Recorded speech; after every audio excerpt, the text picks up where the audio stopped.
It was supposed to be a harmless winter hike. A pair of 10-year-old twins, Lily and Jacob Thorne, bundled in red scarves, laughing through the falling snow just a few yards from their family's cabin in the Montana wilderness. They were inseparable, the kind of bond only twins understand. A language without words, a closeness born in the womb and unbroken for a decade. That day, they were chasing snowflakes and secrets. And then, they vanished. No footprints, no cries, no bodies, just the sound of wind howling through the trees and a single mitten, half buried in the snow. For 30 years, the Thorne family searched, mourned, and begged for answers that never came, until a satellite image, captured by chance during a forest fire survey, showed something buried beneath the snowpack.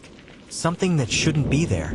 Could this image finally answer what happened to the twins in 1994? Or will it unearth a secret no one was meant to find? Stay with us, because what investigators found in that clearing decades later is something no one could explain. The snow that fell that morning was the kind of snow that muffled time. It silenced the world, every crunch, every laugh, every breath wrapped in its hush. December 27, 1994, was the last day the Thorne family would ever know peace. Ben and Marion Thorne had brought their 10-year-old twins, Jacob and Lily, up to their family's log cabin in Flathead National Forest, Montana, for what they thought would be one last memory-making holiday. It had become a tradition, a rustic escape from Christmas chaos. No television, no phones, just firewood, snow, and the bond of a family stronger than the frost on the windows. The twins were impossible not to adore.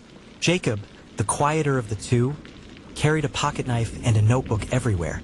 He saw the world like a puzzle waiting to be solved. Lily, bold and bright, had a laugh that carried like a wind-sheam through the trees. Where one went, the other followed. Always. That morning, the frost etched feather-like patterns across the cabin windows, and the pine trees sagged under fresh snow. Lily had convinced her brother to follow her out again. They were searching for deer tracks, she claimed, or maybe to build a secret snow fort like they'd done the year before. "We won't go far," she promised, tightening the red scarf Marianne had just wrapped around her neck. "Stay where I can see you," Marion called out, her voice half scolding, half playful. Jacob gave his quiet nod, and they were gone, bounding into the white like it was a wonderland built just for them. The world stopped 27 minutes later. Ben had stepped outside with coffee, expecting to see two red hoods bobbing behind the woodpile or near the sledding hill. But there was nothing. No movement. No voices. No laughter. Only snowflakes still falling like soft warnings from above. He called out once, then again. When the silence answered, something in his chest broke. Marion joined him on the porch moments later. She was drying her hands with a kitchen towel when Ben turned to her. His face looked wrong, pale, empty, like it had already accepted something her heart would take years to catch up to. They searched first, then they screamed, then they ran through the trees. But nothing. Ben found the twins' footprints just past the creek bed behind the cabin.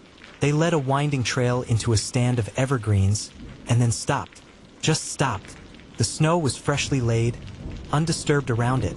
No signs of struggle, no broken twigs. Just the clear outline of two small boots vanishing into white. And 20 feet ahead, tangled high in a pine branch nearly 11 feet up, fluttered something red. A town that refused to forget. The Thorne case swept across the Pacific Northwest like a storm of its own. Local news called it the Christmas cabin disappearance. Hundreds of volunteers flooded the area with snowshoes, dogs, even heat-sensing drones. But nothing came of it. The National Guard was called in. Psychics were consulted. The parents offered a $100,000 reward that drained their savings account. Every birthday, Marion baked 2 cakes. One vanilla, one chocolate, Jacob's favorite. She never stopped setting their places at the table. Never stopped writing letters. Some nights, Ben would find her in their old bedroom, reading Lily's last diary entry over and over again. "Tomorrow we go back to the woods.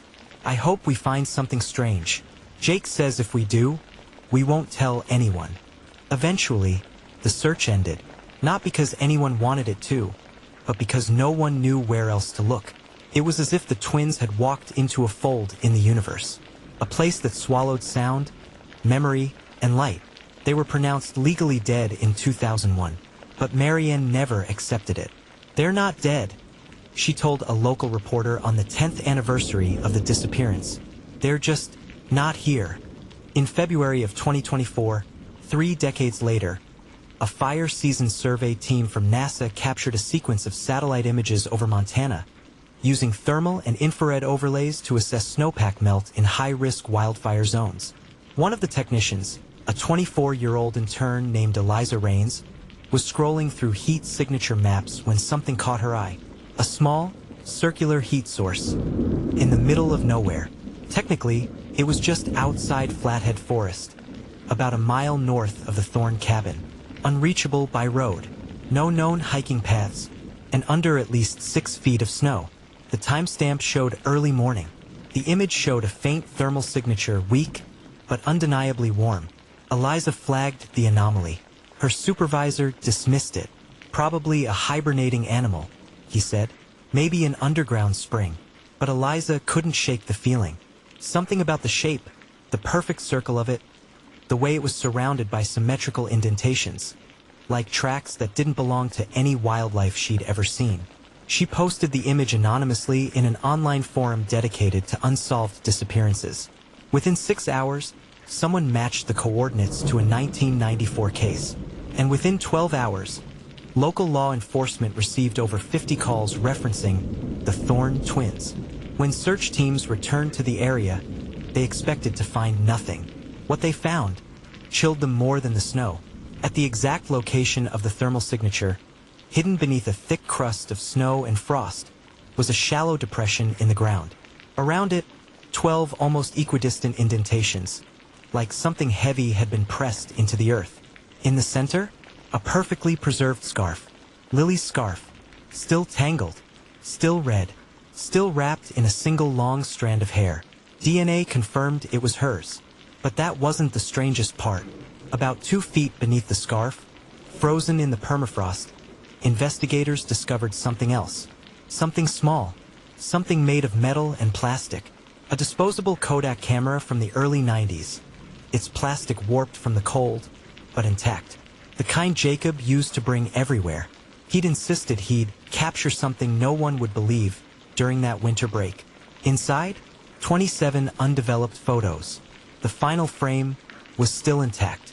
And when technicians managed to develop it, what they saw made several of them physically ill. Because the picture wasn't of Jacob or Lily. It wasn't of animals or snow angels. It was something else. Something large. Something humanoid. And it was watching them from the trees.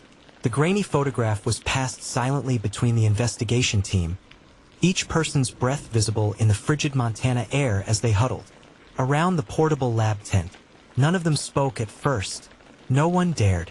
In the frame, behind a curtain of snow-laced branches, stood a towering figure, too tall, too thin, and too still to be human. Its face was indistinct, pale, and almost featureless, like it had been smeared by the exposure. But the eyes, they were unmistakable. Wide, luminous, and fixed straight at the lens. The photo had been taken seconds before the camera was buried under the snow. The timestamp matched the day the twins vanished. And then, panic. Fueled by adrenaline and horror, the team dug further, unearthing what at first appeared to be smooth stone. But under careful excavation, it revealed itself to be a structure man-made, yet unlike anything built with modern tools. Beneath the snow was a spiraled stone entrance leading underground, impossible to detect from above, perfectly concealed by forest and snowdrift. Investigators speculated it had remained hidden for centuries. Carved into the entrance wall in a language no one recognized were symmetrical, repeating glyphs, symbols reminiscent of both Norse runes and crop circle patterns. Inside, the air was warmer, musty, almost breathing. And then, they heard it. Footsteps, slow, dragging, and a whisper, childlike, melodic, echoing off the stone walls. "Jacob? Is that you?" Marion Thorne had refused to be left behind. At 58, she had survived a heart attack, 2 strokes, and the unimaginable pain of losing both her children without a goodbye. So when she heard there was a discovery near the old cabin, she boarded the first flight and drove through the night.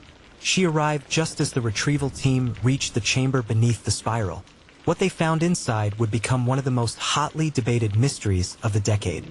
Lying on a bed of moss and cloth were two child-sized forms, motionless but intact.